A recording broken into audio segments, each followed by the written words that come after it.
Basta parole ma fatti, è ospite negli studi di Televenezia Franco Manzato, assessore all'agricoltura, e oggi parliamo di una cosa molto frizzantina, e cioè la polemica sul Prosecco. Franco Manzato si è molto arrabbiato su una cosa che è stata detta sul Prosecco. No, era ovviamente legata alla denominazione di frizzantino a una produzione del Prosecco da parte di una giornalista. Scherzosamente magari non si rende conto di cosa stava parlando, perché il Prosecco non è un vino frizzantino così come viene descritto, ma è una Ferrari che non solamente il sistema veneto ha, ma il sistema italiano e il sistema europeo ha nel proprio paniere. Le vendite sono in aumento. Non solo le vendite, c'è una domanda mondiale assolutamente importante, è una potenzialità nei prossimi anni di 400 milioni di bottiglie all'anno. Stiamo parlando della più forte DOC che esiste in Italia, e abbiamo superato in termini di quantità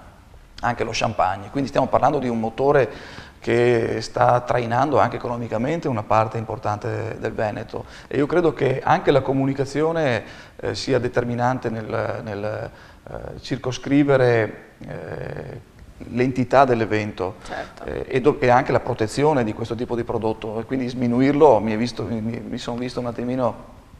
preso in causa, visto il lavoro che hanno fatto i produttori per renderlo così forte, ma anche la politica per proteggerlo a livello non solamente italiano ma anche europeo e a livello internazionale, perché ricordo che oggi nella trattativa a livello comunitario e nel WTO si tratta anche del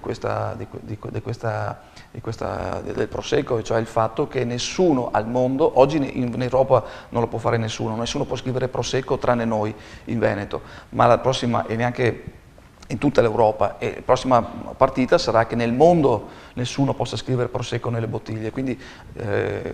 l'idea è che la domanda mondiale di Prosecco possa essere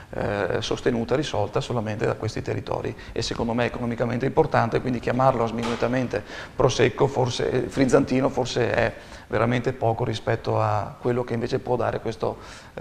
prodotto direttamente in termini economici, ma anche indirettamente come immagine del Veneto. Cioè, la giornalista era straniera? Sì, questo l'ho immaginato. Bene, concludiamo qui quest'altra pillola di Basta parole ma fatti. Grazie Franco Manzato, ma continueremo a parlare di altri argomenti che riguardano l'agricoltura nelle prossime puntate.